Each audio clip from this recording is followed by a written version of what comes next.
Guys, வணக்கம் மக்களே. டே 11 episode தாங்க பார்க்க போகிறோம். 11 வந்துட்டு 8:30 கரெக்டாக அலாரம் அடிக்குதுங்க. பார்த்தா எடுத்த ஒன்று நம்ம ஆதிரையே காமிக்கிறாங்க. எங்கிட்ட இருக்காங்க இந்த அம்மா டீலக்ஸ் ரூமு, ஆனால் வந்துட்டு பிக் பாஸ் ரூமில் தான் இருக்கிறாங்க மேடம். எங்கே இருக்காங்கன்னு பார்த்தீங்கன்னா எஃப்ஜேயோட பெட்டில் உட்காந்துட்டு இருக்காங்க. எஃப்ஜே தூங்கிட்டு இருக்காரு. இந்த அம்மா அப்படியே சீனை போட்டுட்டு அப்படியே பார்த்துக்கிட்டு கிடக்காங்க ஒரு பக்கம். அதுக்கப்புறம் பார்த்தீங்கன்னா இங்கே வந்து எல்லோரும் ஆக்டிங் பண்ணி காமிச்சிட்ருக்காங்க. அப்போ கலை வந்துட்டு ஆதிரை அப்படியே இது பண்ணி பேசிகிட்டு இருக்க மாதிரி அப்படியே ஆக்டிங் பண்ணிகிட்ருக்காங்க. கலையும் ஆதிரையும் ஒரு பக்கம் இதை அப்படியே பார்த்து ரசிச்சிட்ருக்காரு எஃப்ஜே எல்லாருமா சேர்ந்துக்கிட்டு ஒரு பக்கம். இன்னொரு பக்கம் பார்த்திங்கன்னா கரெக்டாக 10:55க்கு நம்மளோட பாரு அவங்களோட டீலக்ஸ் ரூம்லேருந்து வெளியே வராங்க. பாட்டு போடுறாங்க. என்னடா அநியாயத்துக்கு 11 மணிக்காடா பாட்டு போடுவீங்க, அதுக்கு மேலே சமைச்சு எப்படா காலையில் சாப்பாடை சாப்பிட்றதுன்ற மாதிரி தான் இருந்துச்சு. அப்புறம் எல்லாருமே சாங்கெல்லாம் ஆடி முடிச்சுட்டு வந்துடுவாங்க.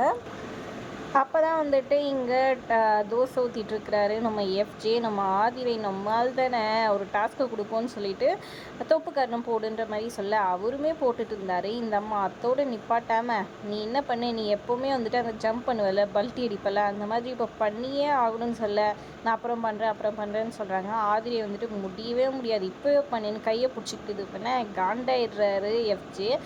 உடனே கையில் வச்சுருந்த அந்த மாவு கரண்டியை தூக்கி போட்டு வந்துட்டு அவர் பெட்ரூமில் வந்து உட்காந்துக்கிறாரு. காண்டில் வந்துட்டு ஆதிரைக்கு என்ன பண்ணுறதே ஐயோ நம்ம ஆள் நம்மளோட அசிங் பற்றி போயிட்டானே அப்படின்ற மாதிரி யோசிச்சுட்டு உள்ளே போகிறாங்க. இப்போ என்ன உனக்கு பிரச்சனை, இப்போ என்ன அப்படின்னு சொல்லி வந்து கேட்டிருக்காங்க. துஷர் வந்து சமாதானப்படுத்த ட்ரை பண்ணுறாரு. இப்போ என்ன டாஸ்க் பண்ணுமா, வா வா அப்படின்னு சொல்லி கூப்பிட்டு கொஞ்சம் பொறுமையாக தான் எதுக்கு கோவப்படுறன்ற மாதிரி ஆதிரை அப்படியே அடங்கி பேசிகிட்டு இருக்கிறாங்க. அப்புறம் வந்துட்டு அவர் பாட்டுக்கு வந்து கிச்சனில் வந்து ஏதோ யார்கிட்டையும் பேசிகிட்டு இருக்க ஆதிரை செம்ம காண்டாயிறாங்க. அப்புறம் எதுக்கு சூப்பர் டீலக்ஸ் ரூம் எதுவுமே செய்யறதில்ல, சாப்பிட்டு சும்மா உட்காந்துருக்குன்னு சொல்கிறீங்க, ஏதாவது டாஸ்க் கொடுத்தா இந்த மாதிரி மூஞ்சை திருப்பிட்டு இது பண்ணிட்டு போனால் எப்படி அப்படி இப்படின்னு சொல்ல பாரு உடனே எல்லா இடத்துலையும் இருப்பாங்க இல்லையா நம்ம பாரு. அப்போ வந்து நீ எல்லாரையெல்லாம் சொல்லாத, மற்றவங்க எல்லாம் செஞ்சுட்டு தான் இருக்காங்க, எஃப்ஜே ஒரு ஆள் செய்யலைன்றதுக்காக எல்லாரையெல்லாம் சொல்லக்கூடாது அப்படின்ற மாதிரி அவங்க வந்து நிற்கிறாங்க. ஆனால் ஆதிரை எதையுமே கண்டுக்காமல் அது பாட்டுக்கு நின்றுட்டு கிடக்கு ஒரு பக்கம். சுபிக்ஷாவும் விக்ரமும் வந்துட்டு டீலக்ஸ் ரூமில் அப்படியே டான்ஸ் ஆடிக்கிட்டே அப்படியே சிரித்து பேசி சந்தோஷமாக இது பண்ணிகிட்டு இருக்காங்க. பார்க்க அதுவும் நல்லா தான் இருக்குது. இன்னொரு பக்கம் எஃப்ஜே கோவமாக வந்துட்டு ரூமில் போய் உட்காந்துட்டு இருக்க ஆதிரை அப்படியே சமாதானம் படுத்தி பேசுகிறாங்களாம். அப்படியே இது அதுன்னு சொல்லி பேச பாரு, எனக்கு வந்து நீங்கள்லாம் நல்லா சாப்பிட்டு தானே நல்லா இது பண்ணுறீங்க, நாங்கள் சாப்பிட்டு தேவையில்ல இது பண்ண தேவையில்லன்னு ரொம்ப கோவமாக இது பண்ணுறாரு. அப்புறமா சமாதானப்படுத்துகிறாங்க சாரின்ற மாதிரி சொல்ல சரி ஓகே நானும் சாரி அவ்வளோ கோவப்பட்டுறக்கூடாதுன்ட்டு அவர் ஒரு பக்கம் சாரி கேட்க 2 பேரும் மாறி மாறி சாரி கேட்டுட்டு ஃபைனல் டச்சாக கட்டி பிடிச்சிக்கிறாங்க. அதை பார்க்கும்போது என்னடா நடக்குதுங்க அப்படின்ற மாதிரி தான் இருந்துச்சு. அடுத்ததாக வந்துட்டு டாஸ்க் கண்டினியூஷன், இந்த மாஸ் டாஸ்க் வந்துட்டு கண்டினியூ பண்ணுறாங்க. டாஸ்க் கண்டினியூ பண்ணிகிட்டு இருக்கும்போது அந்த ஃபஸ்ட் ரவுண்டில் வந்து பார்த்திங்கன்னா வியானாவை அவுட் பண்ணிடுறாங்க. அடுத்ததாக பார்த்திங்கன்னா 2 ஸ்லாட் வந்துட்டு க்ளோஸ் பண்ணுறாங்க கேமி போயிட்டு. அடுத்த ரவுண்டில் பார்த்திங்கன்னா இங்கே அடுத்தடுத்த ரவுண்டில் பிரவீன், ஆதிரை, ரம்யான்னு சொல்லிட்டு இவங்க எல்லாமே வரிசையாக வந்துட்டு அவுட் ஆகிட்டே வராங்க ஒவ்வொருத்தராக. அடுத்தது பார்த்திங்கன்னா வந்துட்டு பிபி ஹவுஸ்மேட் மட்டும்தான் இருக்கிறாங்க அந்த இடத்துல விளையாட்டில். ஏன்னா டீலக்ஸ் ரூமில் இருக்க எல்லாருமே அவுட் ஆகிட்டாங்க. அப்போ பிக் பாஸ் அனௌன்ஸ் பண்ணுறாரு. பிக் பாஸ் டீம் வந்துட்டு ஃபைனலாக ஃபஸ்ட்டு லக்ஸுரி இது வந்துட்டு ஜெயிச்சிட்டிங்க அப்படின்னு சொல்லவே எல்லாருமே அப்படியே சந்தோஷமாக அப்படியே எப்படி போடி அப்படின்னு எல்லாருமா கும்பலாக குடித்து கத்தி இது பண்ணுறாங்க சந்தோஷமாக. இப்போ ஃபைனலாக 4 பேர் போட்டி போடுறாங்க. டாஸ்கில் எஃப்ஜே, சபரி, கமருதீன், துஷர் இவங்க 4 பேரும் வந்துட்டு போட்டி போடுறாங்க. இதில் வந்துட்டு நீங்கள் டிஃபெண்டர், அதாவது உங்களுக்காக டிஃபெண்ட் பண்ணணும். அவங்க வந்துட்டு அடுத்தவங்களை மிச்சம் இருக்கிற போட்டியாளங்களை வந்துட்டு டிஃபெண்ட் பண்ணணும் உங்களுக்காக அப்படின்ற மாதிரி சொல்ல இந்த சபரி லூஸு பைப்பில் இந்த பாருவே எப்படான்னு காத்து கிடக்கு. அந்த லூஸை சூஸ் பண்ணிவிட்டாரு. ஒரு கேர்ள் ஒரு பாய்ன்ற மாதிரி சூஸ் பண்ணணும் பிக் பாஸ் ப்ளஸ் டீலக்ஸ் ரூமில் இருக்கிறவங்கள அப்படின்னு சொல்ல இவர் என்ன பண்ணி போயிடுறாருன்னா விக்ரமையும் பாருவையும் வந்துட்டு சூஸ் பண்ணி போயிடுறாரு. இதுக்கு நடுவில் இந்த பாரு, கலை, திவாகர் எல்லாம் பேசிகிட்டு இருக்காங்க. ரம்யா வந்துட்டு ஆக்டிங் பண்ணிகிட்ருக்காங்க. அவங்க வந்துட்டு ஆல்ரெடி சொன்னாங்க எனக்கு உடம்பு சரியில்லைன்னு யாரும் என்னை பிடிக்க மாட்டாங்கன்னு நினச்சா, ஆனால் எல்லாருமே பிடிச்சிட்டாங்க அப்படின்ட்டு ஒரே முட்டா வந்துட்டு சீன் போட்டிருக்காங்க. குரூப்பாக ஃபார்ம் பண்ணி எல்லாம் வந்துட்டு ஓவர் ஆக்டிங் பண்ணிகிட்ருக்காங்க அப்படி இப்படின்னு சொல்லிட்டு இருக்காங்க. அதில் பார்த்திங்கன்னா வந்துட்டு இப்போ திவாகரும் பாரும் வந்துட்டு ஒரு பிளானை போடுறாங்க. டீலக்ஸ் ரூமில் இருக்க சுபிக்ஷா, ரம்யா, அதுக்கப்புறம் வந்துட்டு வினோத் இவங்க 3 பேரையும் பிபி ஹவுஸுக்கு எப்படியாவது நெக்ஸ்ட் வீக் அமுச்சு விட்டுடணும், ஃப்ரீ பாஸ் நம்மளில் யாருன்னா ஒருத்தர் தான் வாங்கணுன்ற மாதிரி பிளானை போட்டிருக்காங்க திவாகர், பாரு எல்லாரும். அட பாவீங்களா, மாஸ்டர் பிளான் போட்டிருக்கீங்களேடா அப்படின்ற மாதிரி இருக்குது.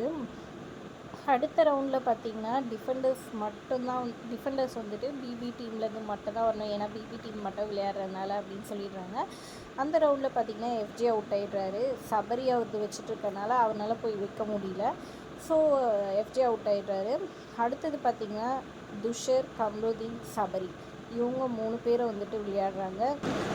அப்போ பிக் பாஸ் கேட்க விட்டு கொடுத்துட்றீங்களா, யாராச்சும் 3 பேரில் யாருன்னா ஒருத்தருக்கு ரெண்டு பேர் விட்டு கொடுத்துறீங்களா ஒருத்தருக்கு, இல்லை வந்துட்டு விளையாடி ஜெயிக்கிறீங்களான்னு கேட்டதுக்கு எல்லாருமே விளையாடி ஜெயிக்கிறோம் அப்படின்ற மாதிரி ஒரு பக்கம் வந்துட்டு சொல்லிடுறாங்க. ஆளாளுக்கு 2 பேரை சூஸ் பண்ணணுன்னு சபரி முட்டாள்தனமாக விக்ரமும் பாருன்னு சொல்லி சூஸ் பண்ணிடுறாங்க. இவர் வந்துட்டு இந்த பக்கம் கேமி வினோத்துன்னு சூஸ் பண்ணியிருந்தால் கண்டிப்பாக வந்து சபரி வின் பண்ணிப்பாருன்னு தான் தோணுச்சு. சபரி உண்மையிலே நல்லா தான் பர்ஃபார்ம் பண்ணார். பாரு கானில் இருந்தனால முதலே சொல்லிச்சு, என்னோட இதுவும் 3 வாட்டி தூக்குனல, நீ எப்படி ஜெயிக்கிறேன்னு நானும் பார்த்துறேன்டா, நீ என்னையா சூஸ் பண்ணுற உனக்கு ஹெல்ப் பண்ணுறதுக்கு அப்படின்ற மாதிரி பண்ணாங்க. இதை பார்க்கும்போது ரொம்ப கேவலமாக இருந்துச்சு. உன்னை நம்பி ஒருத்தர் சூஸ் பண்ணுறாருன்னா அவர் தப்பு பண்ணதுக்காக நீயும் அதே தப்பு பண்ணுறியேடி அப்படின்ற மாதிரி தான் இருந்துச்சு பார்வதி பண்ணதை பார்க்கும்போது. அப்புறம் எல்லாம் ஆளாளுக்கு பிளான் போட்டுக்கிறாங்க. ஆனால் பாரு வந்துட்டு ஆல்ரெடி சபரி மேலே காண்டில் இருந்தனால சபரி அவுட் பண்ண வைக்கிறதுக்கு தான் நான் விளையாடுவேன்னு ஓப்பனாகவே சொல்லிட்டாங்க. விக்ரம் மட்டும்தான் இப்போது இவருக்கு டிஃபெண்டராக இருக்கிறாரு. ஒரு பக்கம் துஷர் வந்துட்டு பிரவீனும் ரம்யாவும் தனக்கு டிஃபெண்டராகவும், கம்ருதீன் வந்துட்டு அப்சராவும் வினோத்தும் வந்துட்டு தனக்கு டிஃபெண்டராகவும் வந்துட்டு இது பண்ணிக்கிறாங்க. அதுக்கப்புறம் பார்த்திங்கன்னா இந்த 3 பேர் விளையாண்டதில் வந்துட்டு துஷருக்கு சரியான அடிப்பட்டுது. அவர் தான் சபரியோட இது வச்சுட்ருக்காங்க, அப்படியே கீழே விழுந்துடுறாரு. அப்புறம் என்னாச்சு ஏதாவது மெடிக்கல் இது தேவைப்பட்டான்னு பிக் பாஸ் கேட்க அதெல்லாம் ஒன்றும் இல்லை வேண்டான்ற மாதிரி சொல்லிடுறாங்க. ஃபைனலாக வந்துட்டு இந்த ரவுண்டில் வந்துட்டு சபரி அவுட் ஆகிடுறாரு. கரெக்டாக இதை பார்த்தோன்னா ஒரே சந்தோஷமாயிடுறாங்க பார்வதி. அப்பாடா எப்படியோ சபரி அவுட் பண்ணிட்டேன், நீ என்னை அவுட் பண்ணலை, 3 வாட்டி எடுத்து வச்சுருந்தேன் அப்படின்ட்டு எல்லாருக்கிட்டையும் சந்தோஷப்பட்டு அப்படியே சொல்லிட்டு இருக்காங்க. திவாகர்னு ஒரு பக்கம் சந்தோஷப்படுற, பரவாயில்ல நான் ஃபஸ்ட் டாப் 3ல் வந்துட்டேன், எனக்கு அதுவே போதும்னு சந்தோஷப்பட்டுக்கிறாரு. ஃபைனலாக வந்துட்டு துஷரும் கம்ருதீனும் தான் வந்துட்டு இது பண்ணுறாங்க. நம்ம ஃபேராக விளையாடுவோண்ணே அப்படின்ற மாதிரி சொல்லிடுறாரு துஷர். அவங்கவுங்க ஃபோட்டோவும் எடுத்துக்கலாம், இல்லை ஆப்போசிட் ஆளுங்களும் ஃபோட்டோ எடுத்துக்கலாம் அப்படின்ற மாதிரி சொல்கிறாங்க. சரி ஓகே, நம்ம அவங்கவுங்க ஃபோட்டோவே எடுத்துக்கலாம், யார் ஜெயிக்கிறாங்கன்னு பார்க்கலான்னு சொல்லிடுறாங்க. அப்படி இப்படின்னு டிஃபெண்ட் பண்ணி போயிட்டு கம்ருதீன் வின் பண்ணிடுறாரு. அப்புறம் கம்ருதீன் தான் வந்துட்டு நெக்ஸ்ட் வீக்கான ஃப்ரீ பாஸ் வின் பண்ணுறதுன்னு பிக் பாஸ் வந்துட்டு அனௌன்ஸ் பண்ணிடுறாங்க. அப்புறம் துஷரை வந்துட்டு சூப்பராக ப்ளே பண்ணிங்கன்னு சொல்லிட்டு பிக் பாஸே வந்துட்டு சந்தோஷமாக இது பண்ணுறாங்க. அடுத்தது டீலக்ஸ் ரூமில் இருக்கிற 5 பேர் வந்துட்டு நெக்ஸ்ட் வீக் வந்துட்டு நாமினேட் ஆவாங்க அப்படின்னு சொல்கிறாங்க. அடுத்ததாக பார்த்திங்கன்னா வழக்கம் போல் இங்கே வந்துட்டு பாரு வந்துட்டு காசிப் பேசிகிட்டு இருக்காங்க. கம்ருதீனை கூப்பிட்டு வச்சு, இவன் ஜெயிச்சதுக்கு யாருமே சந்தோஷப்படலடா அப்படின்னு சொல்லிட்டு இது பண்ணியிருக்காங்க. அவங்க கேங்குள்ளே ஜெயிச்சனால கம்முன்னு ஆகிட்டாங்க. ஆனாலும் வந்துட்டு கம்ருதீன் வந்துட்டு ஜெயிச்சது யாருக்குமே பிடிக்கலடா, சபரி ஜெயிச்சிருந்தா துஷர் ஜெயிச்சிருந்தா அப்படியே வேறு மாதிரி கொண்டாடிப்பாங்க அப்படின்னு சீன் போட்டு பாரு சொல்லிட்டு இருக்காங்க. ஆமாம் அப்படின்னு கம்ருதீன் நான் இப்படி பண்ணேன் அப்படி பண்ணேன் ரொம்ப சீன் போட்டு சொல்லிகிட்டு இருக்காரு. அடுத்தது நாய் கொலைக்குது எங்கன்னு பார்த்திங்கன்னா எஃப்ஜே தூங்கிட்டு இருக்கிறாரு லிவிங் ரூமில் படுத்துக்கிட்டு. அப்புறம் டக்குன்னு ஏஞ்சிடுறாங்க. ஒரு பக்கம் இங்கே துஷரும் இவங்களும் அரோராவும் பாத்ரூமில் நின்று பேசிகிட்டு இருக்காங்க. துஷர் மைக் அங்கேயும் விட்டு வந்துட்டு இங்கே லிவிங் ரூமில் பேசிகிட்டு இருக்காரு. உடனே மயக்க மாட்டுங்க அப்படின்னு சொல்ல துஷர் போயிட்டு மைக் எடுத்துகிட்டு வரேன்னு போயிட்டு சும்மாவே வந்துடுறாரு. எதுக்கிட்ட ஒன்று அமிச்சாங்க அப்படின்னு எஃப்ஜே கேட்க ஆமால அப்படின்ட்டு போய் மைக்கை போட்டு வராங்க. மைக்கை போட்டு வந்துட்டுமே மைக்கை மறைச்சிக்கிட்டு துஷர் பேசுகிறாரு. பிக் பாஸ் செமகாண்டாகி போயிடுறாரு.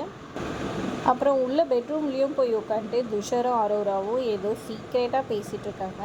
துஷர் வந்துட்டு மெதுவாக வந்துட்டு சொல்கிறாரு என்னன்னு பார்த்தீங்கன்னா, ஏய் வார்த்தை அளந்து பேசு, இதெல்லாம் ரொம்ப ஓவர், நான் அப்படியெல்லாம் இது பண்ணவே இல்லை அப்படின்னு சொல்லிட்டு சொல்ல, உடனே பிக் பாஸ் கமெண்ட் பண்ணுறாரு, அளந்து பேசணுன்னா அதுக்கு அவங்க பேசுகிறது கேட்கணும்ல, அதுக்கு நீங்கள் மைக்க மாட்டணும்ல அப்படின்னு சொல்லிட்டு சொல்கிறாங்க. அங்கே பார்த்தீங்கன்னா இவங்க 2 பேர்கிட்டையும் மைக் இல்லை. கம்ருதீன் மைக் வந்துட்டு அங்கே இருக்கிறது வந்துட்டு கரெக்டாக வந்துட்டு கேமராவில் காமிக்கிறாங்க. செம ஃபன்னாக இருக்குது ஒரு பக்கம். அடுத்தது பார்த்திங்கன்னா எல்லாரையும் லிவிங் ஏரியாவுக்கு வர சொல்கிறாங்க. எல்லோரும் போய் உட்காடுறாங்க. மற்ற எல்லா சீசன்லேயும் ஏதோ ஒரு விஷயம் வந்து ஃபேமஸாக இருக்கும். ஆனால் இந்த சீசனில் வந்துட்டு ஃபேமஸாக இருக்கிற ஒரே விஷயம் டிசிப்ளினே கிடையாது கொஞ்சம் கூட. எல்லாத்துலேயும் வந்துட்டு கேவலமாக தான் பண்ணிகிட்ருக்கீங்கன்னு பிக் பாஸ் கழுவி ஊற்றுறாரு. கொஞ்சம் கூட டிசிப்ளினே கிடையாது. மைக்க மாட்ட மாட்டேங்கிறீங்க, தூங்கிட்டு கிடக்கீங்க, எத்தனை வாட்டி சொன்னாலும் கேட்க மாட்டேங்கிறீங்க. இதுலேயும் துஷார் வீட்டோட தலைவர்னு தான் பேர். ஆனால் அவருக்கே நான் எத்தனை வாட்டி சொல்கிறது, அவர் என்கிட்ட சாரி எத்தனை வாட்டி கேட்டாருன்னே தெரியல. அத்தனை வாட்டி மைக் போடாமல் சுற்றிக்கிட்டு கிடக்கிறாரு. இப்படி கொஞ்சம் கூட டிசிப்ளினே கிடையாது. மற்றவங்க தப்புனா தலையை தான் வந்துட்டு அதை தடுக்கணும். ஆனால் தலையை தப்பு பண்ணும்போது யார் தடுக்கிறது? ஸோ அப்படின்னா இந்த வீட்டுக்கு தலைவர் பதவியே தேவை கிடையாது. துஷர் மன்னிச்சுக்கோங்க, உங்களோட தலைவர் பதவியை இப்போவே நாங்கள் பறிக்கிறோம் அப்படின்னு சொல்லவே துஷர் முகத்தை பார்க்கணுமே எல்லாருமே ஷாக் ஆகி போயிடுறாங்க. இதுக்கு மேலே வந்துட்டு உங்களுக்கு தலைவர் பதவி கிடையாது, நீங்கள் சாதாரண ஹவுஸ்மேட் தான், நீங்கள் பிபி ரூமுக்கு வந்துட்டு அந்த தலை ரூம்லேருந்து வெக்கேட் பண்ணிக்கலாம் அப்படின்ற மாதிரி சொல்கிறாங்க. அதை கேட்டோன்னே துஷர் ஒரு மாதிரி ஃபீல் ஆகிடுறாங்க. இப்போ அவங்கவுங்க வேலையை பார்த்துக்கலாம் அப்படின்னு பிக் பாஸ் அனௌன்ஸ் பண்ண உடனே சாரின்னு சொல்லிட்டு எல்லாருமே வந்துடுறாங்க. துஷர் நேராக வந்துட்டு பாத்ரூமில் இருக்க அந்த ஒரு பக்கத்தில் இருக்கிற ஒரு ரூமுக்கு போயிட்டு அங்கே உட்காந்து ஃபீல் பண்ணிகிட்ருக்காரு. போயிட்டு பின்னாடியே சபரி வந்துட்டு ஆர் ஓகே ஒன்றும் இல்லை நீ எதுவும் ஃபீல் பண்ணாத அப்படின்ற மாதிரி எதுவும் சொல்லிவிட்டு சபரி வந்துட்டு அங்கேருந்து வந்துடுறாரு. ஒரு பக்கம் இங்கே பாருவும் திவாகரும் வந்துட்டு துஷர் பற்றி பேசிகிட்ருக்குறாங்க.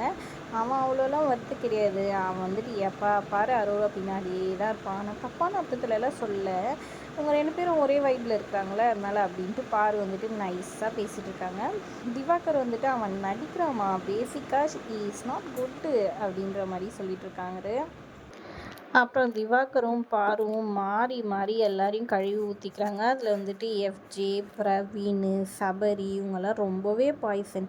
அதுலேயும் இந்த சபரி இருக்கான் பாரு சரியான ஃபேக்கு அப்படின்னு சொல்கிறாங்க. கமுருதீன் ஆல்சோ அப்படின்னு திவாகர் சொல்ல, இல்லை இவனுங்களெல்லாம் பார்க்கும்போது அவன் எவ்வளவோ கொஞ்சம் பரவாயில்ல, அவன்கிட்ட பேசினது இது பண்ணதை வச்சு நான் சொல்கிறேன்னே அப்படின்ற மாதிரி ஒரு பக்கம் பாரு சொல்லிட்டு இருக்காங்க. இன்னொரு பக்கம் ரம்யா, வியானா, சுபிக்ஷா இதுங்களும் அதுக்கு மேலே பாய்சன். ரொம்ப இது பண்ணுதுங்க. இந்த ரம்யா வந்துட்டு இந்த வியானாவையும் சுபிக்ஷாவையும் சரியான இன்ஃப்ளூயன்ஸ் பண்ணி வச்சுட்ருக்கா. அவள் சொல்கிற மாதிரி கேட்டு வச்சுக்கணுன்னு இருக்கா. அப்படி இப்படின்னு பாரும் திவாகரும் மாறி மாறி பேசிக்கிறாங்க. இன்னொரு பக்கம் இங்கே துஷர் வந்துட்டு திரும்பவும் அரோரா கிட்டே பெட்ரூமில் உட்காந்து பேசிகிட்டு இருக்கிறாரு. எனக்கு ரொம்ப டிசப்பாயிண்ட்டாக இருக்குது, என்னதான் என்ன சொன்னாலும் எனக்கு கஷ்டமாக இருக்குது, ஒரு மாதிரி ஃபீலிங்காக இருக்குன்ற மாதிரி சொல்லிகிட்டு இருக்காங்க. அடுத்ததாக ஸ்பெஷல் டின்னர், அதாவது பிபி டீம் வின் பண்ணிட்டனால அவங்களுக்கு ஸ்பெஷல் டின்னர் ஏற்பாடு பண்ணியிருக்காரு பிக் பாஸ். எல்லோரும் பிளாக் ட்ரெஸ் போட்டு ரெடி ஆகிட்டு இருக்காங்க. அந்நேரத்துக்கு வந்துட்டு இந்த சுபிக்ஷா எனக்கு எதனா சமைச்சு கொடுக்கணுன்ற மாதிரி சொல்கிறாங்க. அப்போ பாத்திரத்தை கழுவு சொல்ல உடனே கடுப்பாயிடுறாங்க. எஃப்ஜே வந்துட்டு சட்டையை கழட்டி போட்டு நான் கழுவி கொடுக்குறேன் அப்படின்னு கடுப்புலேயே வந்துட்டு பிடிச்சிட்டு கழுவிட்டுருக்கிறாரு. இதை பார்த்தோன்னே வந்துட்டு சபரியுமே கொஞ்சம் கடுப்பாயிடுறாரு. இப்போ ட்ரெஸ் எல்லாம் போட்டு ரெடி ஆகிட்ட பின்னாடி இப்படியெல்லாம் பண்ண சொன்னால் எப்படி, கொஞ்சம் கூட சரியே கிடையாது. இப்போ வந்து வாஷ் பண்ணணும், சமைக்கணும்னு சொன்னால் நல்லாவா இருக்குன்னு சொல்லிட்டு இருக்காங்க. இது எல்லாத்துக்கும் காரணம் வியானா நினச்சிக்கிட்டு எஃப்ஜே வந்து வியானாவை செம்மையாக திட்டிகிட்டு இருக்காரு. வியானா அதுக்கப்புறம் எழுந்து வந்து நான் எந்த தப்பும் பண்ணல, நான் வந்து சொல்லிக்கிட்டு இருந்தேன், ஆனால் திடீர்னு அவங்களே வந்து உங்ககிட்ட சொல்லிட்டு இருக்காங்க, நானே சமைச்சிக்கிட்டோமான்னு பிக் பாஸ் கிட்டே கேட்டுட்டு இருந்தேன், நான் பிக் பாஸ் எந்த ரெஸ்பான்ஸும் இல்லை, இவங்க வந்து உங்ககிட்ட சொல்லிடுவாங்க நாங்கள் எதிர்பார்க்கல அப்படின்ற மாதிரி சொல்லிட்டு இருக்காங்க. ஆனாலும் எல்லாருமே அவங்க மேலே செம கடுப்பில் இருக்காங்க. உங்கள் கூட அந்த டின்னரை ஷேர் பண்ணிக்கலாம்னு நினச்சோம், ஆனால் அதெல்லாம் தப்புன்றது இப்போ தான் எங்களுக்கு புரிஞ்சிச்சுன்னு எஃப்ஜே ஒரு பக்கம் சொல்லிட்டு இருக்கிறாரு. சபரி வந்து அப்படியெல்லாம் இல்லை, அவன் ஏதோ கோவத்தில் சொல்லிட்டு இருக்கான், ஆனால் நாங்கள் ஷேர் பண்ணணும்னு நினச்சது உண்மைதான் அப்படின்ற மாதிரி ஒரு பக்கம் சொல்லிட்டு இருக்காங்க. அப்புறம் சரி நாங்கள் சமைச்சு கொடுத்துட்டு போகிறோன்னு சொல்ல சுபிக்ஷா மேலே கோவம் வந்து எஃப்ஜே பேசினதுனால சுபிக்ஷா போய் அழுதுட்டு இருக்காங்க. அப்புறம் சபரி வந்து கன்வின்ஸ் பண்ணுறாரு, ஒரு வழியாக ரொம்ப தேங்க்ஸ் சமைச்சு கொடுத்ததுக்காகன்ட்டு இவங்க சொல்லிடுறாங்க.